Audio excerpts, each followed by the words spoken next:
Hi there, guys. Um, Today I'm trying to answer the bell that Kim has been asking for a long time to do a little testimony, you know, presentation or video. Um, I'm actually just enjoying my little hot chocolate, dark chocolate. It's my favorite beverage.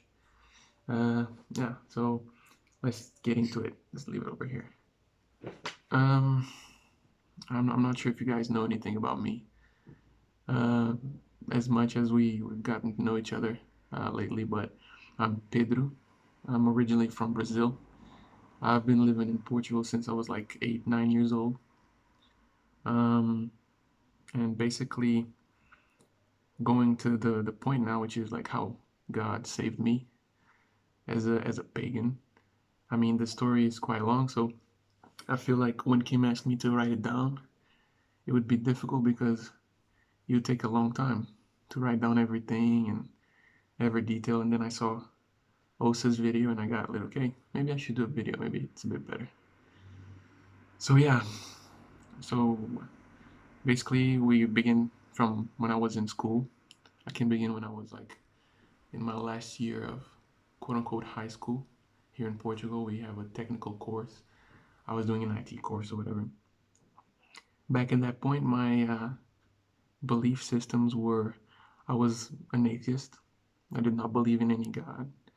Um, I believed in the chaos. I believed that everything came out as an accident, that it was this big bang and everything was an accident, and all the details of how Earth is the way it is became the way they were merely by accident, no, not design, not a higher force or God or anything like that. So I was in this class with a friend of mine. We're really close. His name is Bruno.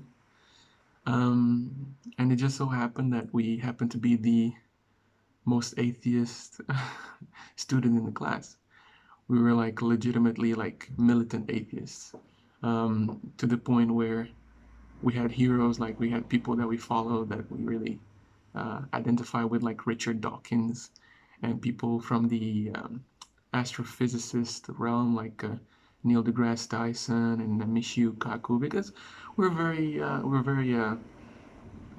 intelligent and intellectual kids, so we had to identify ourselves with those guys, and our beliefs were very rigid, so we would go on videos online. This is the point that it went. Like we would go on online videos, like on YouTube, of creationists and just bash them, talk trash about like their faith. Oh, you guys, you believe in your sky daddy, and you want to believe in a God because you feel like you need some sort of emotional help to deal with the fact that truly we live in a pitiless, indifferent, cold existence, and there's no higher force. So yeah, I mean, we went to that extent. So that happened in my last year.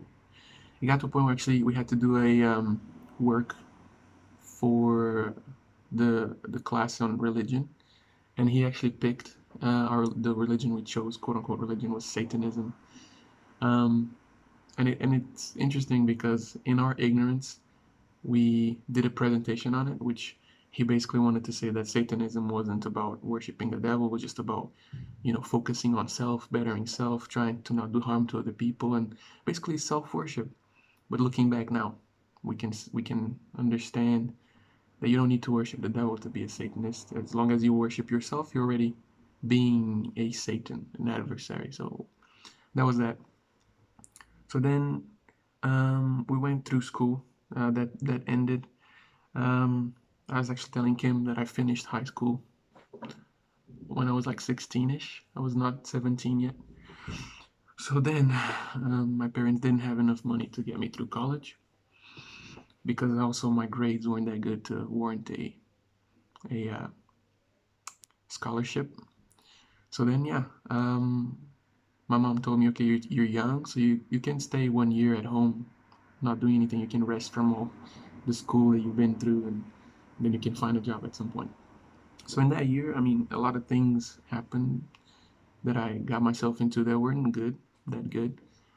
I got myself into a lot of things, and all I did was, spend my time, with my friends, playing games, watching TV shows, movies, waking up late.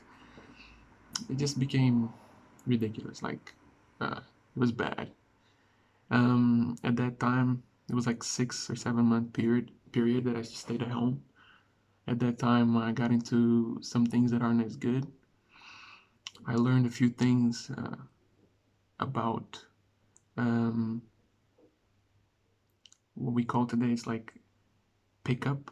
There was these guys online called Real Social Dynamics. I don't want anybody to search them out, but I found them out and I learned about stuff. And then me and my friends would go out at night to do stuff like that. And it was just ridiculous. I mean, it was bad.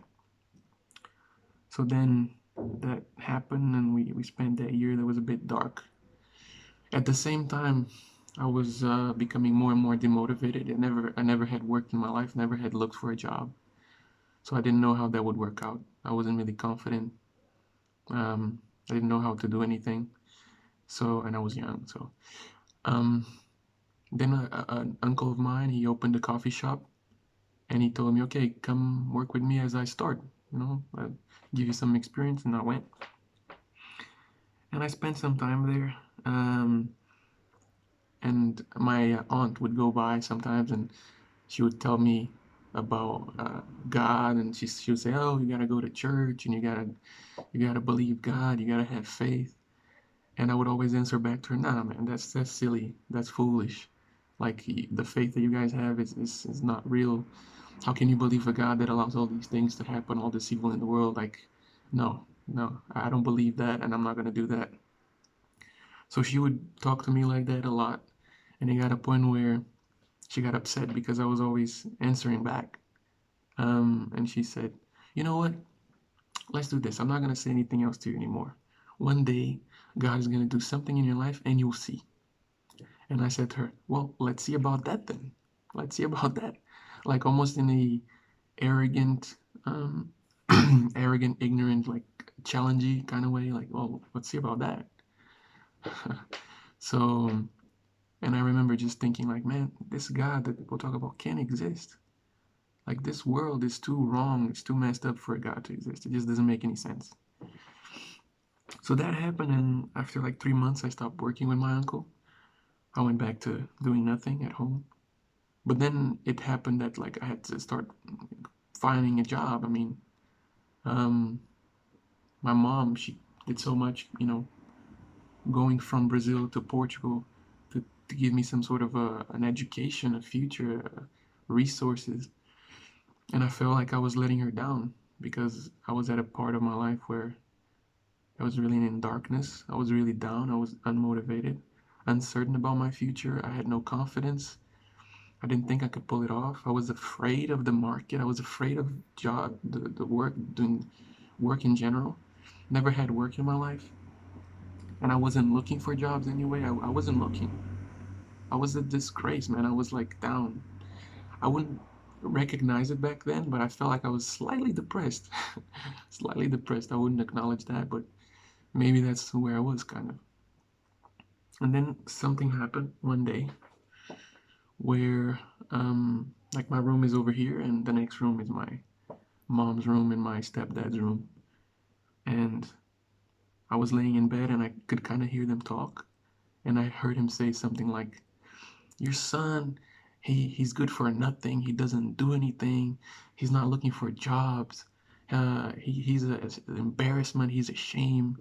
And I heard him talk about me like that. And I was like, oh, yeah, he's right. And our relationship has never been good, and it's not good. He doesn't like me in general. He just doesn't like me. I don't know why. He just doesn't. Whatever. You can't make people like you, no matter what you do. Um, but yeah, he's always been overly critical of me. So yeah, but that day I was like, you know what? He's right. I literally have no ambition. I have no motivation. I have no strength. I have no willingness to do anything, to find a job. I was at such a low point where I literally thought that, man, maybe I'll just stay in my parents' house until like I'm like 40. That's how low I was. I couldn't perceive what was ahead of me. Um, and then I remember that day laying in bed, and I was starting to feel really disappointed because of all that my mom did for me. how I was disappointing her, how I was disappointing everybody. And I started feeling this really, really pain, like this big pain in my chest. Um, and I started thinking about like how I had nobody to talk about that, to actually let them know how, like, hey, I'm really down. I'm not motivated. I don't know what to do. And I felt really alone. Um, and all of a sudden I started thinking, I don't know why, about all the people in the world that are alone and that the indifference, like nobody cares about nobody. Nobody cares. Nobody, everybody's about themselves and it's all about you, you know, making it yourself. And I felt alone, man. I felt like, and I started thinking about the evil in the world and how many people are out there and nobody cares. Like people starving and dying of hunger and without anybody to console them. And I don't know why I started thinking about God at the same, like during that process, like laying in bed. And at that time, my beliefs were set. Like I kind of, I said people like I know God doesn't exist. I know it. It's not a matter of belief. I know it. So I was really set on my beliefs, and the pain got so much that I don't know why I did it, but I started thinking about God and thinking like, man, if God existed, this God that doesn't exist, if he existed, this world would be so much different. There would be more justice. There would be good things. There would be uh, the people would be managed differently. Things would be managed differently. Everything would be better. Um, and I just don't know why, but I turned up to whatever divinity would be, and I said these words verbatim. I remember saying this. I said, as the pain was growing in my heart, I was like, I know you don't exist, and I know I don't believe in you, but I wish so bad that you were real. I wish so bad that you existed, because if you existed, if you were real, the world wouldn't be the way it is. There wouldn't be so much hunger and fraud and evil. The world wouldn't be like this. And as I said that, I bursted out crying and crying and crying, like, and it's hard to explain because I'm getting red now. It's like my heart started pumping so much, and I was crying like snot and tears falling down. Like I wish you were real. If you were real, this wouldn't be this way. It's almost like I was like pouring out my heart to whatever thing was out there, even though I believed there's nobody. It was like almost like a hopeless like confession. It's like saying, "Wall, I know you're not a person, but I wish you were a person, Wall." Because if you were a person, things would be different. It's like that's basically where I was coming from, set on my beliefs. And I cried, cried, cried, cried that night. But in the other day, and the next day, I woke up a bit more relieved. I felt like, wow, that weight needed to be taken out of my chest, and I got that out of my chest, and I felt much better. Felt a bit relieved. But I went back to doing the same things and being the same way and believing the same thing. Kind of forgot about it. And then 2 weeks later, um, I was about to wake up at like noon. That's how when I woke up every day at noon. Um, and the phone starts to ring like at 11. And usually my mom was at home because she wasn't working. She was just staying at home. And she would pick up the phone, answer it, and that's dealt with it. That's dealt with. So then that day the phone kept ringing. I was like, okay, why is my mom not picking up the phone? And it kept ringing like a minute and a half, and I was like, oh, okay, let me go pick up the phone so I can go back to sleep. I went pick up the phone, and it was a lady from my school that I had just graduated from, and she was saying like, oh, we're sending a few CVs to a few companies. If you like, you can send yours to us, and we'll shoot the CVs to some companies and see how it goes. And I was like, okay, yeah, that's cool. And I was still with my sleepy voice. Okay, no problem. I'll send it to you. Yeah, thank you very much. Bye. In that first day, I didn't do anything because I was lazy. And then the next day, I kind of give a little bit of a touch on my CV. And then on the third day, then I sent the email, CV to the lady from the school. And that happened. And then after a few days, I got an email from a company named Nokia saying they wanted to do an interview with me. And the whole reason why they were needing somebody for the position that I applied or that I got was because this guy named Zanil had left the company on the project that they needed somebody for, obviously. So he had just left and they needed somebody. So I went on the interview, I got the job, they liked me. And then I went to this project that was the Orange project for Switzerland. Um, and I sat on my chair. I would go to work. I would put my chair. We had those reclinable chairs. I would recline my chair really back like this and do my work. Um, and then people would have to come behind me and they would say, "Watch out, Zanil. We have to go by. Watch out, Zanil," because he was the only other guy who used to do that, like get really reclined as he works.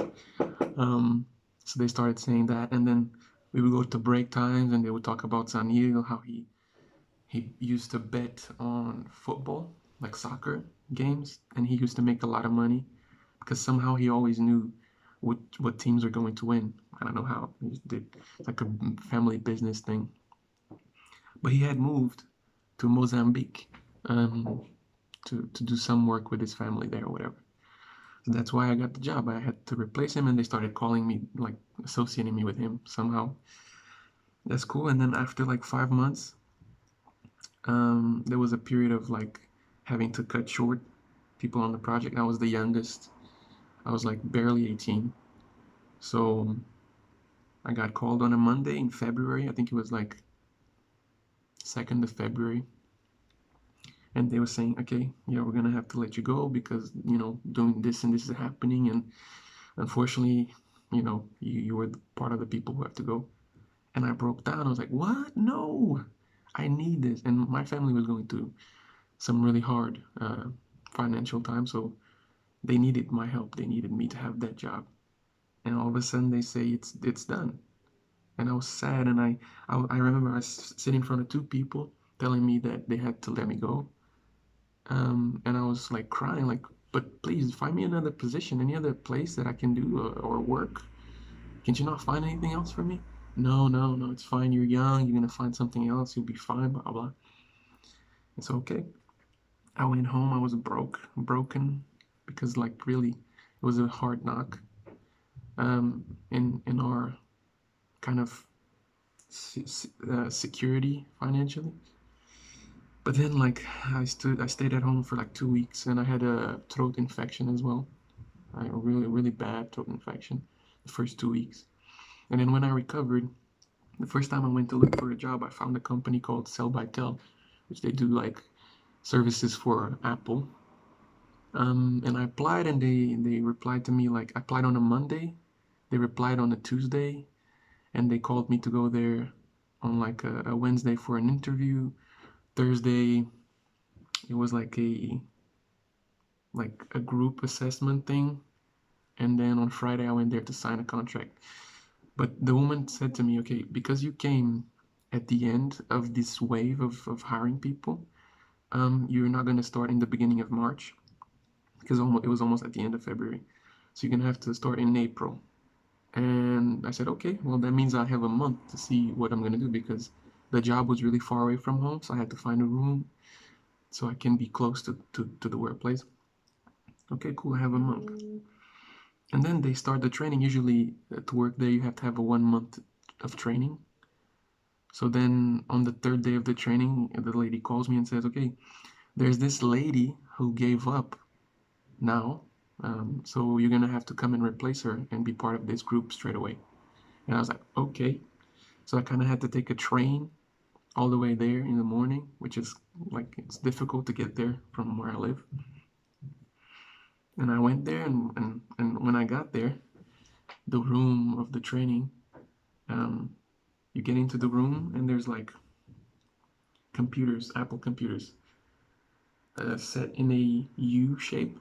So like there's like computers going all around like that, and each computer has a person's name on it. So I get into the room, I start looking for my computer with my name, And I start looking, I go down all the way to the end of the room, and I see a computer over here with my name, Pedro. And right next to my computer, there's another computer with the name, Zanil. And it's like, Zanil? Are you Zanil who worked at Nokia? Do you know Diana? Do you know that guy and that guy? Yeah, yeah, yeah. And we kind of, it was like a super fun and weird coincidence that I found this guy that I heard so much about and so on. And it's funny. Okay, this is gonna be tied up later in the future, but it's just a little thing that later on I found that was part of what God was doing. So all throughout this, from the moment I had that situation at night, that I kind of cried out to something that I didn't even believe, things started rolling in my life. Um, so I got that job, but I still was doing the wrong things. I still would go out at night and do things that are wrong. But it got to a point where I was feeling a difference. I remember this clearly, and not many people know about this. I had this friend who was from the wave in which I did the training at Cell by Tel. His name, I forgot his name now. I think it's Bruno. Yeah, he's also Bruno. Bruno Fevereiro. Yeah, I have a lot of Bruno friends. Um, and while we were in the training, he kind of like, oh guys, come to my house. Let's have a, some time at my house. Let's play video games. Blah blah. Cool. And then let's go out. And we kind of started doing that. And then there was a day where he had his Tinder date or whatever, and we went out to a place here very known in Lisbon, Bairro Alto. Um, and his Tinder friend girl had another friend who was coming with, and he said, "Yeah, man, that's gonna be for you. You're gonna be like this is for you, Luella." And I don't know why, man. I felt super weird about that. Like something was, I didn't feel really comfortable with that. I don't know why. There was a difference. Something was changing. And so we were going out at night, blah blah blah. And it was like 1 a.m. They showed up, and her friend also showed up, and like gorgeous girl, like really pretty, a blonde girl. Um, and we sat down and we started talking to each other. Like he started talking to the girl he had met in Tinder, and I kind of started like talking to the other girl. And like, and something just started to go wrong in my heart. I started looking at him, talking to the other girl, and I was talking to this girl. I felt like something beyond the natural was going on. Like everything was just fake. Like I was trying to impress this girl, he was trying to impress the other girl, and we were being dishonest. We weren't being ourselves. We're trying to play a game. We're trying to, and all of a sudden it hit me all that I was doing. Like this is wrong, and I started feeling bad. I was talking to her, and I was barely giving her any more attention, like paying attention to her. And I saw in her eyes, this blonde girl, I was like, she was dull. I could see like, man, these people, like something's wrong. And I told him, man, I'm not feeling well. And I started walking. Like I went out and I started walking.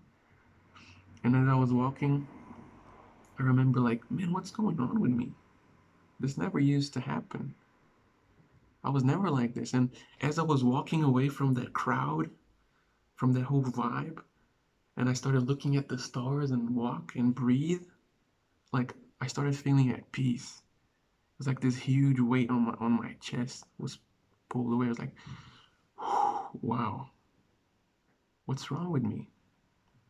This is what I'm supposed to be. This is what I was. Why am I feeling like this? Isn't this supposed to be what I'm supposed to do? Is this not what a man is? Does not a man live like this? Go out after, you know, pursuing his pleasure? I don't know. I just felt disgusted that day. Like I felt sick. I had to walk. I had to get a breather. And then I got with him later on. Like he sent me a text. I'm like, okay, man. Yeah, I'm good. I was just needing to have a walk. So that was something that was starting to happen. As I was working at Cell by Tel, I also got into this thing called it's like Eastern mysticism. I started to learn a lot about like meditation, about Eastern religions and so on, because Like, I don't know why. I mean, at that time, I was into a lot of conspiracy theories as well. Like, I was consuming a lot of it. Like, I knew so many things that people just don't regularly know. So I also knew that there was this, like, group of individuals in the world who were, like, evil and they wanted to do a lot of bad things. Um, but I also thought, like, okay. And they were talking about the New Age movement and all this stuff. So I got into to looking into that and I got into meditation. And it's true. Like meditation, there's something to it. Like there's a energy body to every human being. You can kind of tap into that somewhat.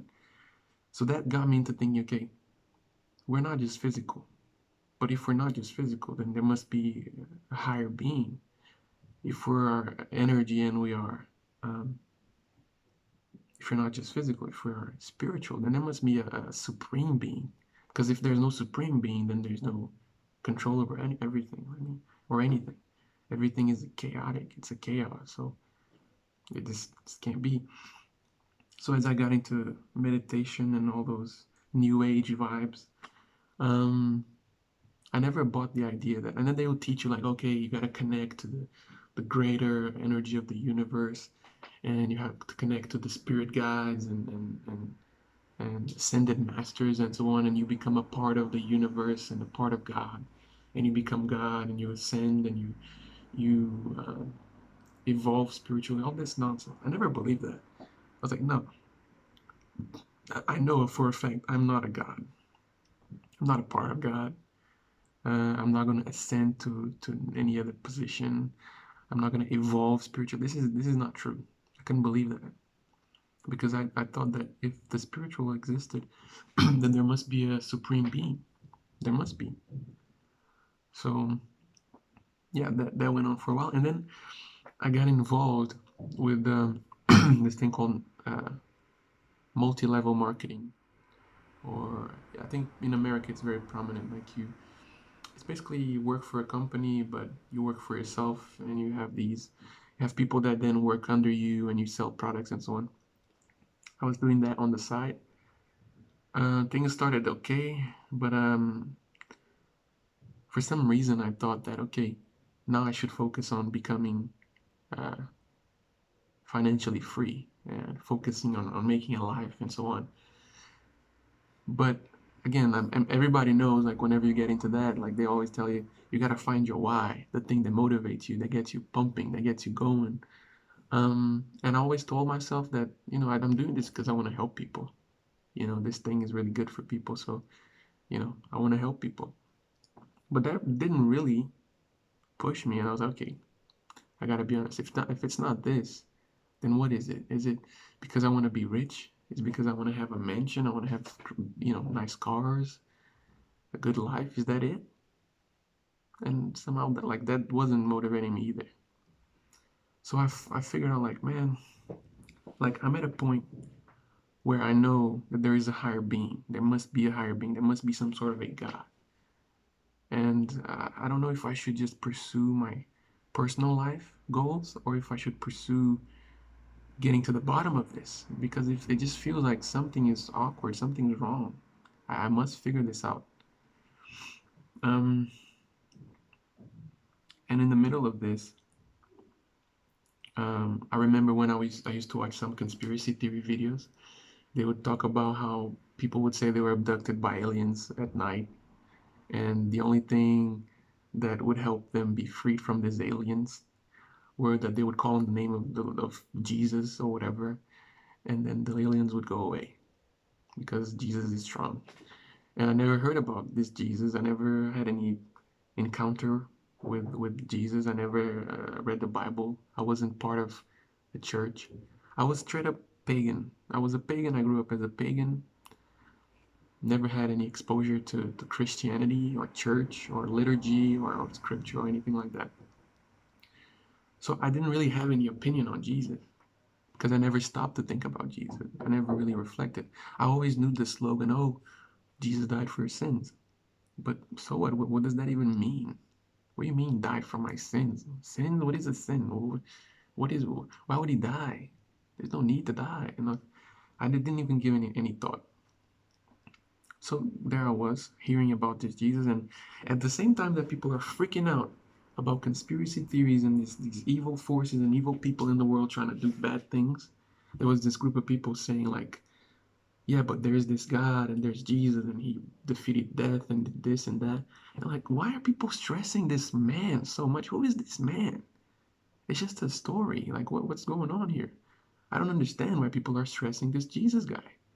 So, okay, that was a part of it, but I kept hearing it and started to become like, okay, you must really believe this guy. Um, so it got to a point where I had to stop and think, okay, man, I want to know who this higher being is. Because I knew, like, if there is a God, then he must have revealed himself somehow in history to people. He must not be some hidden being that nobody knows anything about and never revealed anything about himself and is completely open to interpretation from anybody, from everybody. I thought like there must be some truth. There must be something true out there that I can find that will cause me to find him. And before that, I remember a day where I kind of had to ponder what was important to me, and I stopped and I wanted to just meditate. And I wanted to meditate and focus on this higher being and focus on, back then it was the heart chakra, because I wanted to have some sort of revelation, man. I wanted to like, okay, so where do I look? What is going on? What is the point of life? I remember that day, I remember saying like, I want to know what is it that is the point of life? What is that I'm supposed to care about? And as I was meditating in my own way, it was almost like there was some answer saying like the point of life is love. The point of life is love. And all of a sudden, you can say it's a mystical situation. I don't know what it was, but I started feeling like it was almost like an expansion of a feeling of great, great, great love in my heart. And this became more and more like interiorized in my head. It's love. It's loving others. It's loving people. It's not about what you have. It's not about your possessions, your status, what you get in life. It's about who you have in your life, who is with you. It's about the people. It's about loving them. And that started to, I started, like I had my eyes closed. So it was like boom, growing, growing, growing, growing to the point where it just exploded. And to this day, I never felt so much love in one point like that I can recall. Like this was the greatest amount of love that I ever felt at one point in my life. Like it was this like tsunami of love that just floored me and I started crying.